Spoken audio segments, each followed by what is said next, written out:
गर्व का एहसास कराया है।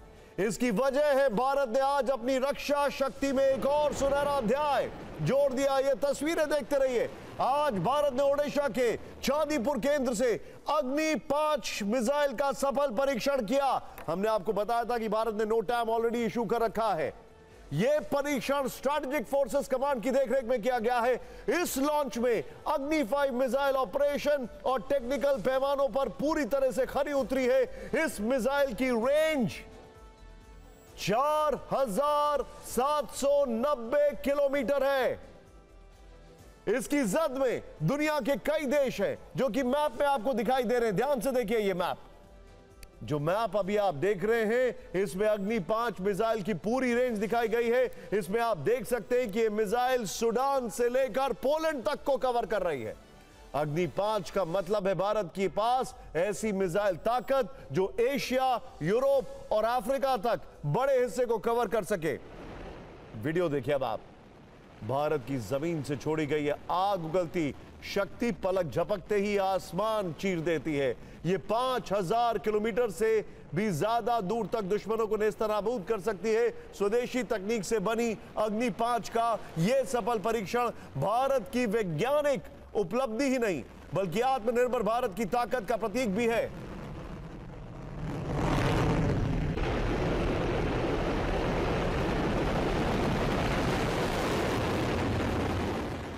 अब भारत की गिनती दुनिया की उन ताकतों में है जो हजारों किलोमीटर दूर बैठे दुश्मन पर नजर रख सकती है। अग्नि मिसाइल की इन खूबियों को देखेंगे तो आप सिर्फ वाह वाह करेंगे। यह इंटरमीडिएट रेंज बैलिस्टिक मिसाइल है। इसकी स्पीड आवाज की रफ्तार से 24 गुना तेज, यानी 29,401 किलोमीटर प्रति घंटे की रफ्तार से दुश्मन पर टूट पड़ती है। सेकंड्स में समझे तो इसकी रफ्तार 8 किलोमीटर प्रति सेकंड से कुछ ज्यादा है। यह न्यूक्लियर वॉरहेड और बंकर बस्टर बम ले जाने में सक्षम है। इसकी रेंज 5000 किलोमीटर तक है, लेकिन इसे 8000 किलोमीटर तक भी बढ़ा सकते हैं। भारत ने हमेशा कहा है कि वो नो फर्स्ट यूज यानी पहले परमाणु हथियार का इस्तेमाल नहीं करेगा, लेकिन अग्नि 5 जैसी मिसाइल दुनिया के डिफेंस सेक्टर में भारत के मजबूत कदमों की गूंज है। और बड़ी बात यह है कि इस मिसाइल को कोई भी एयर डिफेंस सिस्टम नहीं रोक सकता है। यह इसकी एक बड़ी खासियत है। अग्नि 5 की जद में इस्लामाबाद, कराची, रावलपिंडी से लेकर चीन के बीजिंग, शंघाई, गुआंगझाओ और हांगकांग जैसे बड़े शहर आते हैं। यही वजह है कि इस मिसाइल ने चीन और पाकिस्तान दोनों को चिंता में डाल दिया। अग्नि 5 की रेंज में पूरा पाकिस्तान है, अग्नि 5 की रेंज में पूरा चीन है, अग्नि 5 की रेंज में एशिया, यूरोप और अफ्रीका के बड़े हिस्से आते हैं। इस मिसाइल में MIRV multiple independently targetable re entry vehicle तकनीक का इस्तेमाल होता है। एक ही मिसाइल से अलग अलग वॉरहेड लॉन्च किए जा सकते हैं। इसकी इसी खूबी की वजह से इसे दिव्यास्त्र नाम दिया गया है। सोचिए जरा, अग्नि 5 ने भारत को उस क्लब में खड़ा कर दिया है जहां केवल कुछ ही देशों के पास इतनी लंबी दूरी तक मार करने वाली मिसाइल है। रूस के बाद RS-24 ICBM है, सैटर्न जिसे कहा जाता है। इसकी रेंज 11000 किलोमीटर है। चीन के पास डोंगफेंग 41 है, इसकी रेंज 15000 किलोमीटर है, लेकिन इसकी रिलायबिलिटी बिल्कुल नहीं है। अमेरिका के पास ट्राइडेंट 2 मिसाइल है, इसकी रेंज 7500 किलोमीटर से लेकर 12000 किलोमीटर है। मिनटमैन 3 भी है अमेरिका के पास। नॉर्थ कोरिया के पास वोंगसोंग 17 मिसाइल है, इसकी रेंज 13 से 15000 किलोमीटर है। और भारत के पास अग्नि 5, भारत ने 8000 किलोमीटर तक मार करने वाली मिसाइल का लक्ष्य रखा है। सोचिए जरा।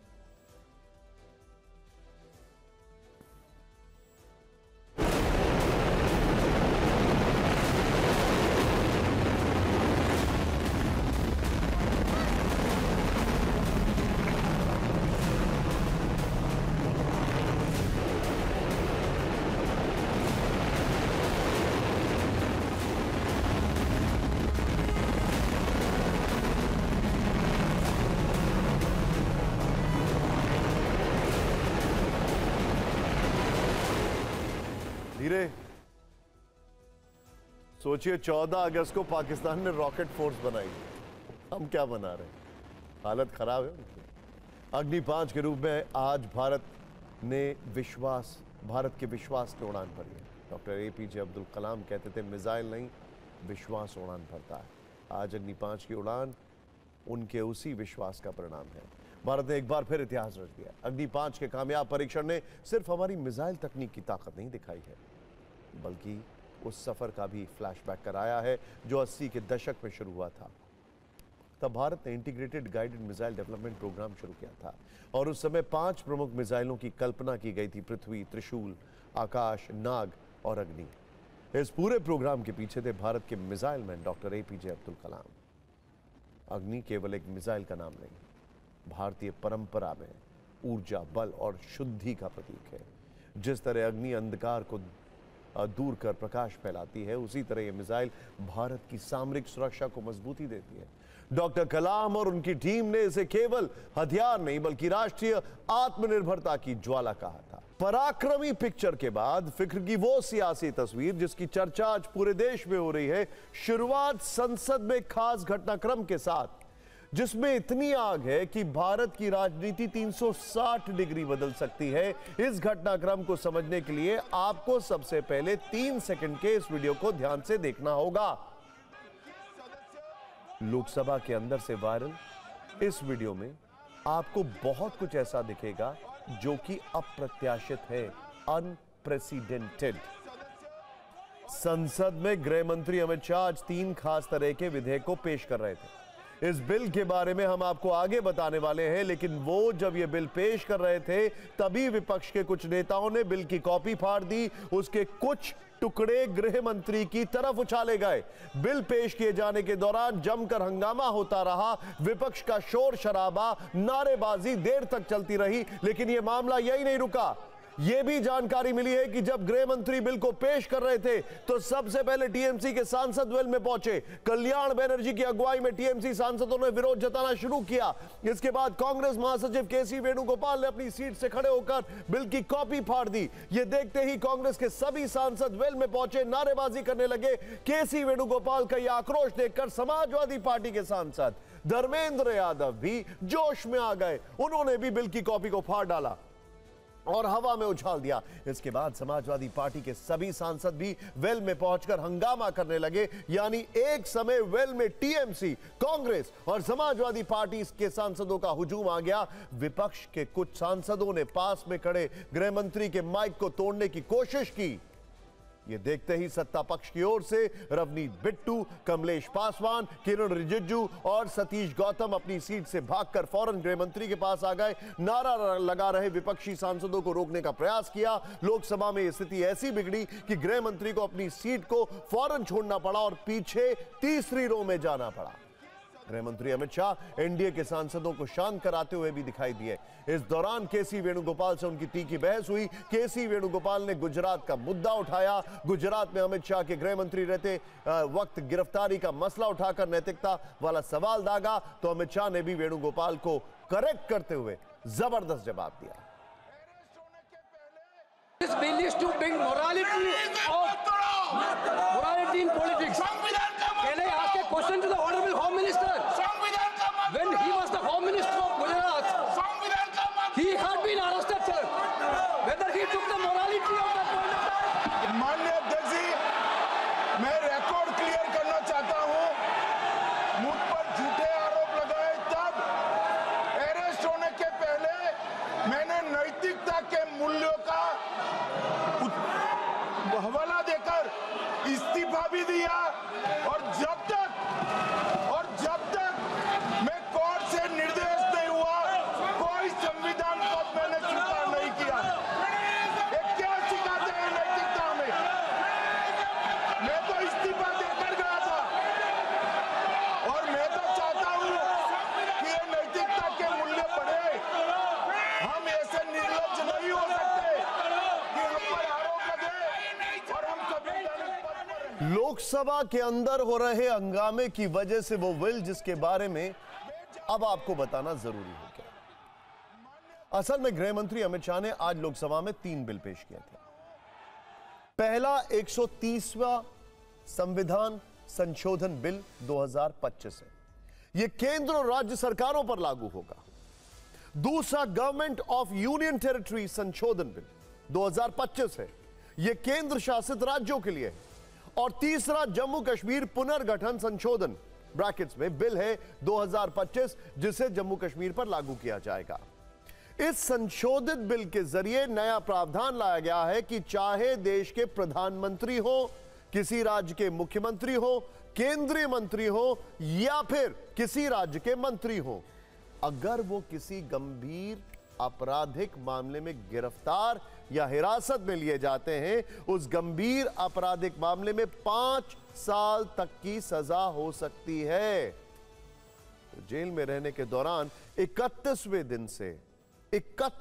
दिन से वो अपने पद पर कायम नहीं रह पाएंगे।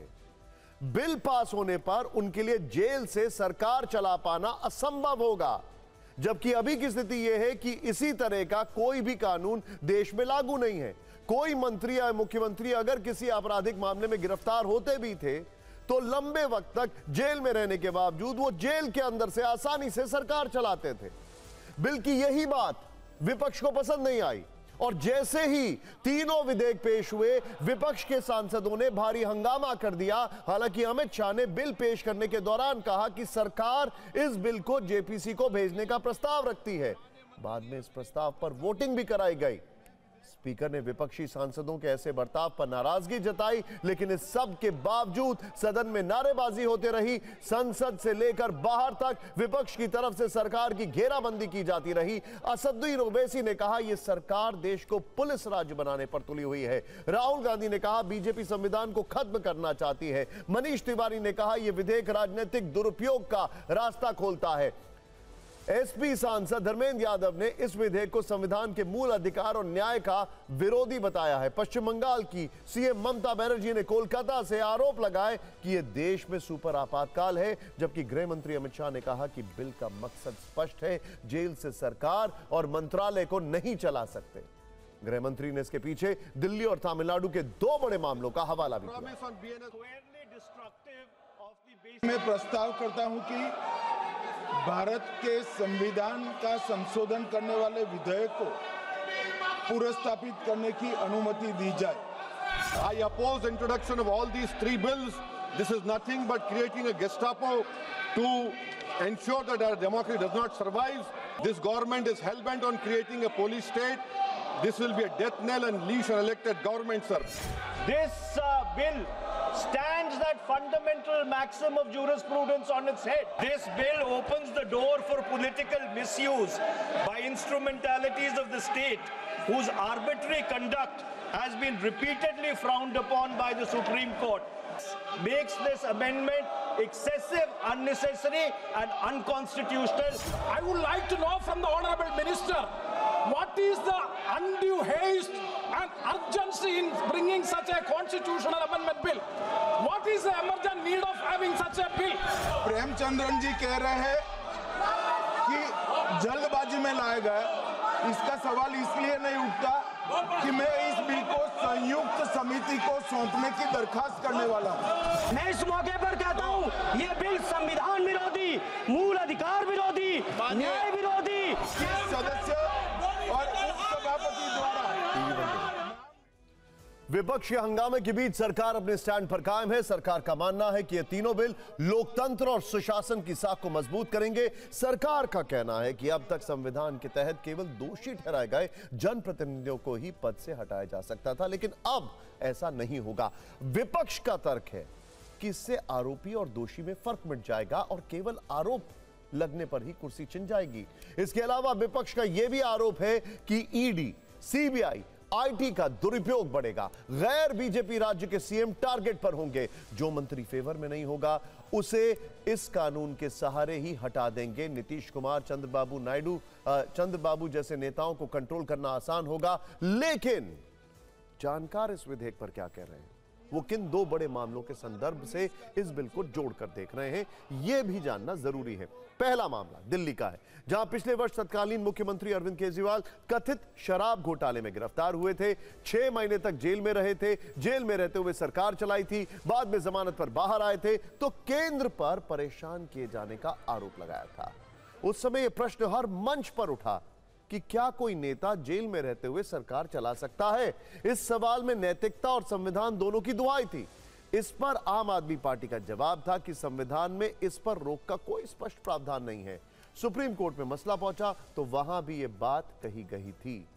इसीलिए ऐसा कहा जा सकता है कि यह केस सरकार के लिए ट्रिगर पॉइंट साबित हुआ। जिस विधेयक को गृह मंत्री ने आज पेश किया, अगर वो कानून पहले से होता तो गिरफ्तारी के 31वें दिन ही अरविंद केजरीवाल को कुर्सी छोड़नी पड़ती। और सिर्फ केजरीवाल ही नहीं, दिल्ली के पूर्व मंत्री सत्येंद्र जैन और तमिलनाडु के पूर्व मंत्री सेंथिल बालाजी को भी इसी तरह से अपने पद का त्याग करना पड़ता। सत्येंद्र जैन जेल से 9 महीने तक पद पर बने रहे थे। सेंथिल बालाजी को जून 2023 में ईडी ने अरेस्ट किया था, जबकि उन्होंने फरवरी 2024 में जाकर मंत्री पद से इस्तीफा दिया था।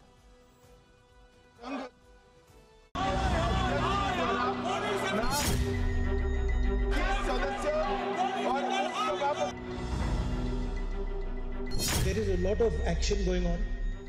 You must have heard, and I'm sure all of you have heard, of the new bill that the BJP is proposing. We are going back to medieval times when the king could just remove anybody at will. It's absolutely wrong. It's anti our constitution. It's against our constitution. It's undemocratic. And it's very unfortunate. बहुत स्वागत योग्य कदम है कि 30 दिन के अंदर उनको हटाया जाएगा। कोर्ट भेजता है जेल, सरकार जो बात कह रहा है कोर्ट भेजता है जेल, बिल्कुल वेलकम स्टेप है। एक्यूज्ड और कन्विक्टेड का पूरा फर्क मिट गया। भ्रष्टाचार के खिलाफ प्रधानमंत्री जी का हंटर है और विपक्ष की चिल्लाहट ये है कि जब जब भ्रष्टाचार पर चोट होती है तो विपक्ष इसको अपने व्यक्तिगत के ऊपर चोट मान लेता है। सरकारें आती हैं जाती हैं, जो आप मंशा से जिस मंशा से आप ला रहे हैं वो मंशा आप पर भी लागू होगी जब आप विपक्ष में जाकर बैठेंगे। वैसे विपक्ष के अंदर कुछ आवाजें ऐसी भी हैं जो मानती हैं कि यदि कोई व्यक्ति 30 दिनों तक हिरासत में रहता है तो उसके पास पद पर बने रहने का नैतिक अधिकार नहीं बचता। इसीलिए कानून सही दिशा में उठाया गया कदम। Face of it, it seems reasonable that anyone who does anything wrong should be liable to punishment and should not be holding a high constitutional office or a political office. I think that makes sense. जब संविधान बना होगा तब शायद संविधान बनाने वालों को, देश के निर्माताओं को इस बात का एहसास ही नहीं रहा होगा कि लोग, सत्ता में बैठे हुए लोग इतने करप्ट हो जाएंगे, इतने भ्रष्टाचारी हो जाएंगे, इतने बड़े क्रिमिनल होंगे कि उनको जेल जाना पड़ेगा। और उससे भी बढ़कर कि वो जेल जाने के बाद भी अपना पद नहीं छोड़ेंगे। तो मुझे लगता है कि जो बिल आ रहा है वो ठीक बिल है कि अगर आप पर कोई इल्ज़ाम है, आपको जेल में जाना पड़ रहा है तो आप जेल से बैठकर सत्ता नहीं चला सकते हैं। तो ये कानून जहां तक मैं समझता हूं ठीक है। राजनीतिक शुचिता और नैतिकता का तकाजा यही है कि सत्ता में बैठे लोगों पर यदि कोई आरोप लगे तो उन्हें स्वयं शासन व्यवस्था से अलग हो जाना चाहिए, ताकि न्याय देने वालों पर किसी तरह का दबाव ना हो और न्याय प्रक्रिया पर सवाल ना उठे। लेकिन मौजूदा दौर की राजनीति में उम्मीद करना बेमानी है। जेल की सलाखों के पीछे से भी सरकारें चलाई जा रही हैं। हालांकि इसी देश में लाल कृष्ण आडवाणी और शरद यादव जैसे नेता भी हुए हैं जिन्होंने आरोप लगते ही संसद की सदस्यता छोड़ दी थी और जब तक निर्दोष साबित नहीं हुए तब तक किसी संवैधानिक पद को छुआ तक नहीं। लेकिन आज तक ऐसा कोई कानून नहीं बना जो इस नैतिक आदर्श को एक मॉडल की तरह लागू कर सके। दरअसल नैतिकता कभी डंडे या कानून से नहीं थोपी जा सकती है, ये तो लोकलाज से आती है। लेकिन राजनीति के इस बदलते दौर में लोकलाज से ज्यादा सत्ता से चिपके रहना जरूरी है।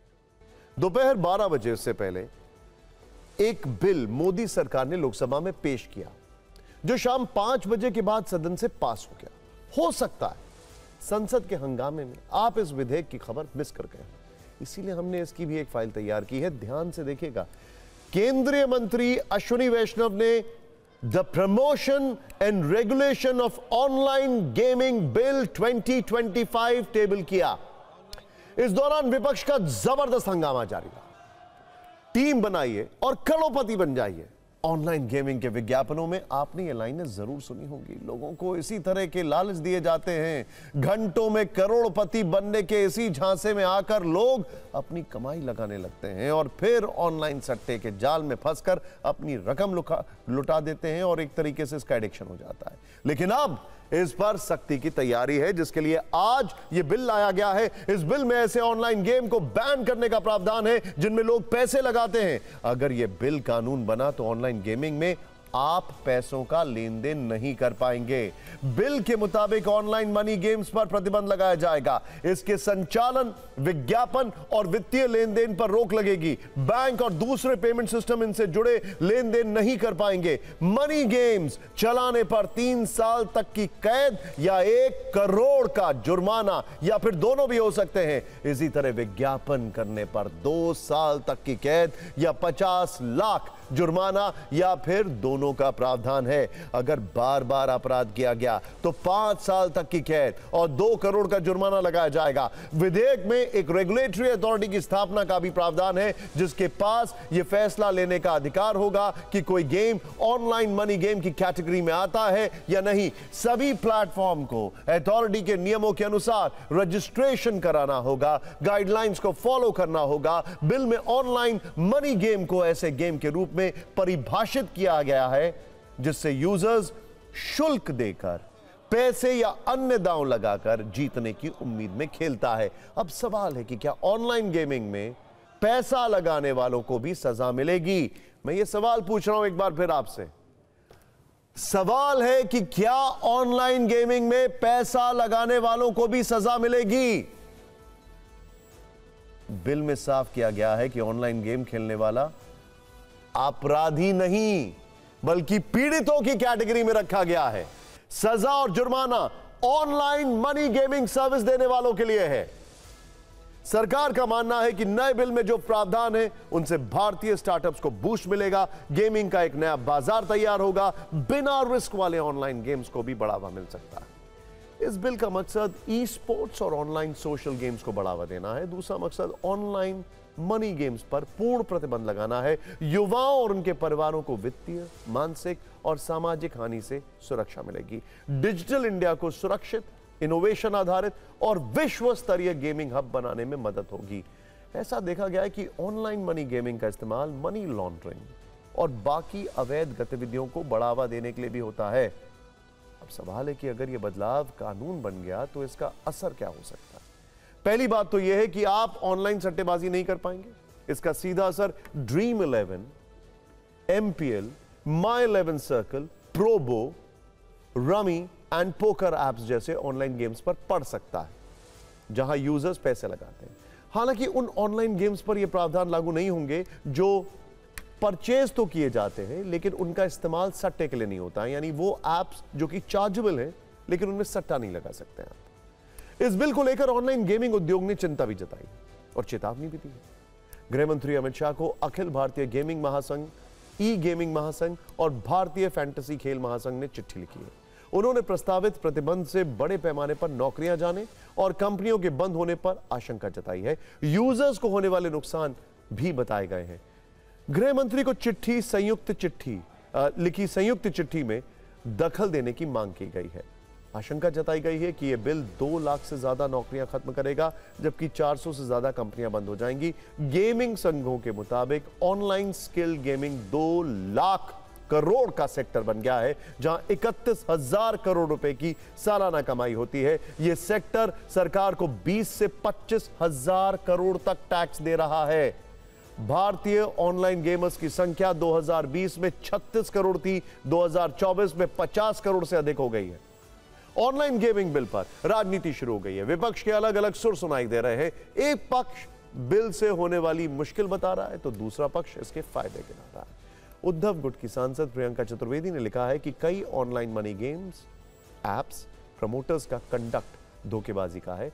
वो सकारात्मक राय बनाने के लिए बेशर्मी से प्रयास करते हैं। नीतिगत खामियों के कारण उन्होंने खूब कमाई की है। वहीं कांग्रेस सांसद कार्ति चिदम्बरम का कहना है कि यह बिल उद्योग से परामर्श किए बिना पेश किया गया है। यह जल्दबाजी में उठाया गया कदम है जिसके प्रतिकूल परिणाम हो सकते हैं। इससे न केवल 4 लाख नौकरियां खतरे में पड़ जाएंगी बल्कि जीएसटी और टीडीएस का भी नुकसान उठाना पड़ेगा। कुल मिलाकर बिल पर विपक्ष कंफ्यूज है तो वहीं पैसे लगाकर खेले जाने वाले तमाम ऐप्स की दुकान बंद होती दिख रही है, जिससे गेमिंग इंडस्ट्री काफी भयभीत है।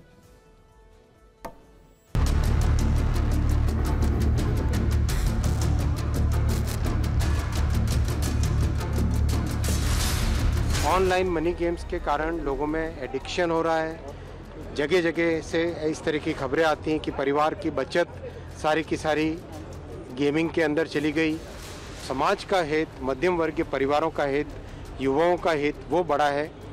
उसी भावना को लेके आज इस बिल को सदन में पेश किया गया और लोकसभा में पास किया गया। इस किस्म की चीज़ें होता ही है हमारे देश में, तो इसको लीगलाइज करके, रेगुलेट करके टैक्स कर दो, ताकि जो खर्च लोग करते हैं उसमें से कुछ बेनिफिट साधारण लोग को भी मिल जाए। ऑनलाइन गैम्बलिंग का आपने इलीगल करवा दिया तो माफिया ही, मतलब ये सारे गुंडे लोग वही पैसे कमाएंगे। युवाओं में जो आत्महत्या हो रही है उसमें ऑनलाइन गेमिंग सट्टेबाजी के चक्कर में ही जो है उनके पैसे डूबते हैं और इसका जो नतीजा है वो फाइनली घर परिवार सभी तबाह हो रहा है। और इतनी बड़ी ये लॉबी है, आप इसकी कल्पना नहीं कर सकते। आप ये समझें कि हमारी इकोनॉमी अभी 4 ट्रिलियन की है। ऑनलाइन गेमिंग यदि इसको लेजिस्लाइज कर दिया जाता तो ये कम से कम $10 ट्रिलियन का जो है ये इकोनॉमी होता है। इस नए बिल ने एक बहुत महत्वपूर्ण लीपिंग फॉरवर्ड कदम उठाया है। वो कदम ये है कि आपने पहली बार भारतवासियों को एक इफेक्टिव रेमेडी प्रदान की है। सरकार ने पहली बार बोला है कि अगर आप भारतवर्ष में कोई ऑनलाइन मनी गेम खेलेंगे, खिलवाएंगे या ऑनलाइन मनी गेमिंग सर्विस को प्रदान कराएंगे भारतवर्ष में, तो वो बिल्कुल भी कानून अलाउ नहीं करेगा। ये प्रोहिबिट कर दिया गया है। ऐसी क्या वजह है कि ट्रंप ज्यादातर वॉर फ्रंट जो तेल के हब्स हैं उनके ऊपर कर रहे हैं? सोचिए जरा, जवाब आपको बाद में देंगे। ट्रंप ने कल ही बयान दिया था कि वो रूस यूक्रेन युद्ध इसलिए खत्म करवा रहे हैं क्योंकि वो स्वर्ग जाना चाहते हैं। फॉक्स न्यूज से इंटरव्यू में कहा था। शायद उन्होंने नर्क में दी जाने वाली यातनाओं के बारे में पढ़ा होगा, इसीलिए वो इतना घबरा गए। लेकिन ट्रंप के तेवर ऐसे हैं जो युद्ध रुकवाने के बजाय युद्ध भड़का रहे हैं। अब तक वेनेजुएला को धमकी देने वाले ट्रंप ने अपनी बड़ी फौज वेनेजुएला की तरफ रवाना कर दी है। 2 मुल्क ऐसे हैं जिनके राष्ट्राध्यक्षों को सीधे चुनौती दे रहे हैं ट्रंप, मतलब सत्ता बदल देना चाहते हैं, वेनेजुएला और ब्राजील। वेनेजुएला जैसा छोटा देश भी कम नहीं है। वेनेजुएला ने भी महाबलशाली अमेरिका से भिड़ने के लिए 45 लाख सैनिकों की तैनाती का ऐलान कर दिया है। ग्लोबल एक्सपर्ट्स इसे दुनिया में नए वॉरफ्रंट के तौर पर देख रहे हैं। आज हम अमेरिका और वेनेजुएला की लड़ाई पर फिक्र की कई फाइलें खोलने वाले हैं, लेकिन शुरुआत फिक्र की इसी सबसे अहम वीडियो फाइल से करते हैं। इन तस्वीरों में आप अमेरिकी फौज का बड़ा मूवमेंट देख सकते हैं। अमेरिका ने अपने 4000 मरीन्स, जो कि उनके टॉप सोल्जर्स हैं, उनके साथ बड़ी फौज को दक्षिण कैरिबियन सागर की तरफ रवाना कर दिया है। अमेरिकी फौज के इस डेवलपमेंट में न्यूक्लियर पावर्ड सबमरीन के साथ डिस्ट्रॉयर और जासूसी जहाज भी शामिल हैं। दावा किया जा रहा है कि ट्रंप ने गुप्त आदेश पर हस्ताक्षर किए हैं जिसमें लैटिन अमेरिका में ड्रग संगठनों को निशाना बनाने के बहाने मिलिट्री ऑपरेशन करने की इजाजत है। एक्सपर्ट्स का मानना है कि ट्रंप का असली मकसद वेनेजुएला को धमकाना है और वहां पर सत्ता परिवर्तन करना है। एक्सपर्ट्स ये भी कह रहे हैं कि ट्रंप अपने लिए एक नया वियतनाम बनाने वाले हैं। अब जल्दी से आपको बता देते हैं कि आखिर अमेरिका किस तरह वेनेजुएला को घेरने में लग गया है। इस मैप को जरा ध्यान से देखिएगा, ध्यान से देखिए। आखिर अमेरिका ने कितनी बड़ी फोर्स को वेनेजुएला की तरफ रवाना किया है। ट्रंप ने वेनेजुएला की तरफ 3 वॉरशिप भेजे हैं। ये वॉरशिप अगले कुछ घंटों में वेनेजुएला के तट पर पहुंच जाएंगे। अमेरिका ने जिन युद्धपोतों को वेनेजुएला के पास तैनात किया है उनमें वर्जीनिया के नॉरफ्लॉक से यूएसएस जीमा, यूएसएस सैन एंटोनियो और यूएसएस फोर्ट लॉडरडेल को रवाना किया गया है। इसके अलावा फ्लोरिडा के मेपोर्ट से यूएसएस ग्रैवली और यूएसएस जेसन डनहम को रवाना किया गया है। ये फ्रिगेट्स हैं बेसिकली। पनामा नहर के पास यूएसएस सैमसन और कुराकाओ द्वीप के पास यूएसएस मियानापोलिस तैनात कर दिए गए हैं। इसके साथ ही न्यूक्लियर अटैक सबमरीन की भी तैनाती की गई है। यानी आप समझ सकते हैं कि आखिर किस तरह अमेरिका ने वेनेजुएला के खिलाफ अप्रत्यक्ष रूप से युद्ध का ऐलान कर दिया है। और वेनेजुएला की बड़ी ताकत न सिर्फ उनकी ऑपरेशनल फोर्स है, लेकिन उनके पास एक बहुत बड़ा माफिया है जो मादुरो के लिए जान देने के लिए तैयार रहता है। अमेरिकी एक्शन के खिलाफ वेनेजुएला के राष्ट्रपति निकोलस मादुरो ने जो तेवर दिखाए हैं, उससे भी दुनिया में एक और युद्ध शुरू होने की आशंकाओं को बल मिल रहा है। ट्रंप के एक्शन के बाद वेनेजुएला के राष्ट्रपति बहुत नाराज है। निकोलस मादुरो ने कहा है कि अमेरिका वेनेजुएला के अमन चैन को नुकसान पहुंचाना चाहता है। बड़ी बात यह है कि वेनेजुएला एक बहुत छोटा सा देश है, उसकी आबादी करीब 2 करोड़ 80 लाख है, लेकिन आग बबूला मादुरो ने कहा है कि वो ट्रंप की फौज का 45 लाख सैनिकों से मुकाबला करेंगे। यानी वेनेजुएला के राष्ट्रपति के तेवरों से लग रहा है कि वो अमेरिकी एक्शन के खिलाफ शांत बैठने वाले नहीं है। और अगर अमेरिका ने जरा भी उकसाया तो नया युद्ध छिड़ने में जरा भी देर नहीं लगेगी। और मैं रिपीट कर रहा हूं, इतिहास गवाह है, अमेरिका के फुट सोल्जर्स दुनिया के किसी भी देश में जाकर युद्ध नहीं जीते हैं, उनकी सिर्फ एयरफोर्स बम्बार्डमेंट करती है। सबसे लेटेस्ट उसका एग्जाम्पल है अफगानिस्तान। अमेरिका ने वेनेजुएला के राष्ट्रपति निकोलस मादुरो को दुनिया के सबसे बड़े ड्रग तस्करों में से एक बताया था। ट्रंप प्रशासन ने 8 अगस्त को मादुरो की गिरफ्तारी के लिए इनाम की राशि को बढ़ाकर 435 करोड़ रुपए कर दिया। इसके बाद ट्रंप और मादुरो के बीच जो बयानबाजी हुई, उसमें शब्दों की मर्यादा शून्य। आप भी देखिए ट्रंप और मादुरो ने एक दूसरे के लिए क्या क्या नहीं कहा। ट्रंप ने सेना भेजने की धमकी देते हुए कहा कि मादुरो लोकतांत्रिक राष्ट्रपति नहीं बल्कि एक तानाशाह है। इस पर मादुरो ने जवाब दिया कि दम है तो गिरफ्तार करके दिखाओ। ट्रंप ने कहा मादुरो को गिरफ्तार कर जेल भेज देना चाहिए। इस पर मादुरो ने जवाब दिया, मैं यही इंतजार कर रहा हूं, आने में देर मत करना। ट्रंप ने कहा मादुरो ने वेनेजुएला को भूख और गरीबी में धकेला है। इस पर मादुरो ने जवाब दिया, मिस्टर कायर, एक आम आदमी से भिड़ने की कोशिश मत करना। ट्रंप ने कहा मादुरो का गैंग माफिया की तरह दौलत कमा रहा है। इस पर मादुरो ने कहा कि अमेरिका पागल हो गया है। यानी दोनों के तेवरों से साफ है कि अगर किसी ने भी लाइन क्रॉस की तो जल्दी दुनिया में एक और युद्ध छिड़ने से कोई नहीं रोक सकता। अगला ग्राफिक्स दिखाने से पहले आपको एक बड़ा फैक्ट बताते हैं जिससे इस खबर की शुरुआत की थी कि आखिर दुनिया के जितने भी तेल हब्स हैं उनको अमेरिका टारगेट कैसे और क्यों कर रहा है। ध्यान से देखिए, बाइडेन के आखिरी साल में अमेरिका दुनिया का लार्जेस्ट ऑयल प्रोड्यूसर बन गया, लेकिन खरीदने वाला कौन है? प्रोड्यूस तो कर रहे हो आप। वेनेजुएला का तेल सबसे अच्छा माना जाता है दुनिया में और वो ब्लैक मार्केट में बिक रहा है। अमेरिका अब वेनेजुएला को टारगेट कर रहा है। ईरान का तेल मार्केट में बिकता है, ईरान को टारगेट कर चुका है। रशिया का तेल मार्केट में बिकता है, रशिया को टारगेट कर चुका है। ओपेक जो है वो लगभग अमेरिका के कहने पर चलता है, इसीलिए अमेरिका के टारगेट पर अब वेनेजुएला है। क्योंकि प्रोड्यूसर तो अमेरिका है, लेकिन परचेजर कौन है? परचेजर तो इन कंट्रीज के तेल वाले।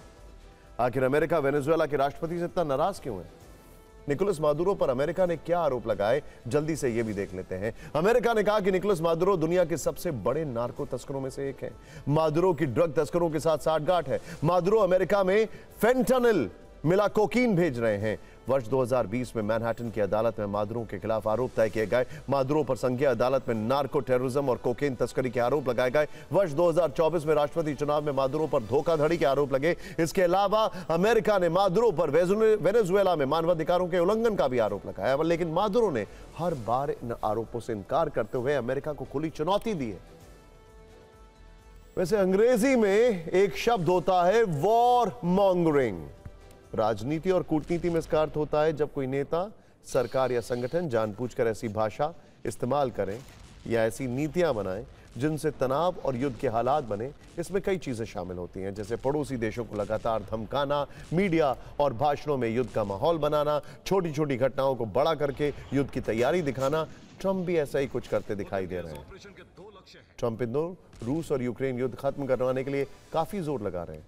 इसके साथ ही ये भी डील कर रहे हैं कि वो नेटो को लगातार हथियार बेचते रहे। ऐसे में हम कह सकते हैं कि वो हर बम पर शांति की मोहर लगाकर भेज रहे हैं। लेकिन अमेरिका के स्वार्थ का ये कहर पूरी दुनिया को झेलना पड़ रहा है। ट्रंप ने वॉशिंगटन डीसी में दुनिया की सबसे बड़ी पंचायत लगाई, लेकिन युद्ध फिर भी जारी है। रूस और यूक्रेन एक दूसरे पर लगातार प्रहार कर रहे हैं। सवाल है कि आखिर अमेरिका क्यों पिछले कई वर्षों से वेनेजुएला के पीछे पड़ा है। इसे हम फिक्र के लेंस से देखते हैं। आप जानते हैं कि करीब 100 वर्ष पहले वेनेजुएला में तेल भंडारों की खोज हुई। इसके 20 वर्ष के अंदर ही वेनेजुएला दुनिया के सबसे बड़े तेल निर्यातक देशों में से एक बन गया। उसे लैटिन अमेरिका का सऊदी अरब कहा जाने लगा। 1950 के दशक में वेनेजुएला दुनिया का चौथा सबसे धनी देश था, लेकिन आज इस देश की हालत खराब हो चुकी है। 80 के दशक में तेल की कीमतें गिरने लगी। कीमतों में गिरावट ने वेनेजुएला की अर्थव्यवस्था को नीचे ला दिया। यूएन रेफ्यूजी एजेंसी के मुताबिक आर्थिक कठिनाइयों की वजह से लगभग 80 लाख लोग सुरक्षा और बेहतर जीवन की तलाश में वेनेजुएला छोड़ चुके हैं। 2014 और 2020 के बीच वेनेजुएला की अर्थव्यवस्था में लगभग 80% की गिरावट दर्ज की गई। इसी वर्ष अप्रैल के महीने में मादुरो ने देश में आर्थिक आपातकाल की घोषणा कर दी। सबके बावजूद वेनेजुएला हर महीने करीब 7 से 8 लाख बैरल कच्चा तेल एक्सपोर्ट करता है और शायद इसी तेल संपदा पर अमेरिका की नजर है और निकोलस मादुरो भी तेल के भंडार पर कब्जे के लिए इसे अमेरिकी साजिश बता रहे हैं। फिक्र में बात उस हमले की जिसकी चर्चा देश भर में है। आज सुबह दिल्ली की मुख्यमंत्री रेखा गुप्ता पर सीएम आवास में जन सुनवाई के दौरान हमला हुआ। यह हमलावर फरियादियों के बीच आया और कोई कुछ समझ पाता इससे पहले ही उसने अटैक कर दिया। दिल्ली की मुख्यमंत्री पर सरेआम हमला हुआ तो कई सवाल उठे। सीएम की कड़ी सुरक्षा व्यवस्था के बावजूद ऐसा कैसे हो गया? क्या यह किसी की साजिश थी? हमले की वजह क्या है? हमलावर का असली मकसद क्या था? बीजेपी इस घटना को राजनीतिक साजिश का एंगल दे रही है। विपक्ष महिला सुरक्षा के दावों की नाकामी बता रहा है। फिलहाल पुलिस पूरे मामले की जांच में जुटी है। आरोपी पुलिस की कस्टडी में है। हमलावर का नाम राजेश खिमजी भाई सक्रिया है।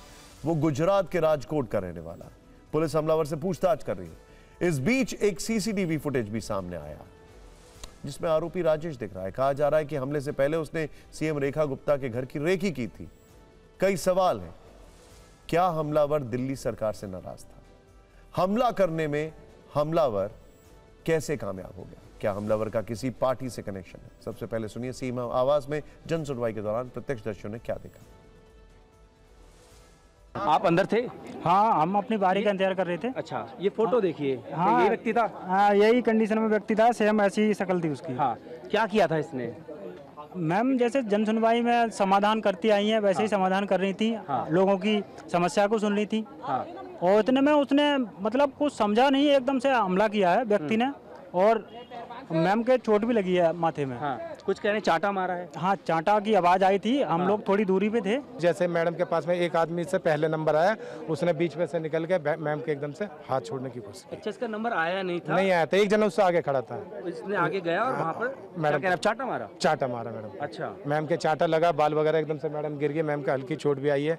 और सिक्योरिटी अच्छी थी, सुरक्षा अच्छी थी, तो मैम को जो सुरक्षित है, आज नहीं वो बड़ी वारदात को भी अंजाम दे सकता था। कुछ भी हमले को लेकर थोड़ी देर पहले रेखा गुप्ता की पहली प्रतिक्रिया आई है। उन्होंने सोशल मीडिया पर लिखा है, आज सुबह जन सुनवाई के दौरान मेरे ऊपर हुआ हमला केवल मेरे ऊपर नहीं बल्कि दिल्ली की सेवा और जनता की भलाई के हमारे संकल्प पर किया गया कायराना प्रयास है। स्वाभाविक है कि इस हमले के बाद मैं सदमे में थी, परंतु अब बेहतर महसूस कर रही हूँ। आगे उन्होंने लिखा है कि ऐसे हमले मेरे हौसले और जनता की सेवा के संकल्प को कभी तोड़ नहीं सकते। अब मैं पहले से कहीं अधिक ऊर्जा और समर्पण के साथ आपके बीच रहूंगी। इस हमले की सच्चाई क्या है ये तो जांच के बाद सामने आएगी, लेकिन इस पर राजनीति काफी हो रही है। एक सवाल जो सबसे ज्यादा ट्रेंड हो रहा है वो ये है कि क्या सीएम को हमलावर ने थप्पड़ मारा था। हालांकि बीजेपी के नेता थप्पड़ मारने की खबर को गलत बता रहे हैं।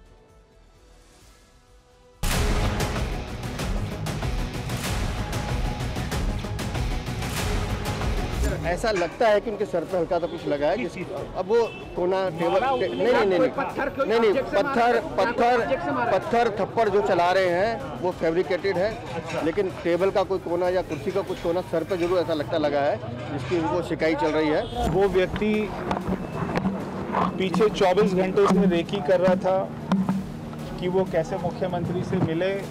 वो उनके घर में शालीमार बाग तक भी पूरा वहाँ पे उसने रेकी किया कल, और वो आसपास ही कहीं पर इसी सिविल लाइंस के क्षेत्र में रात उसने गुजारी थी।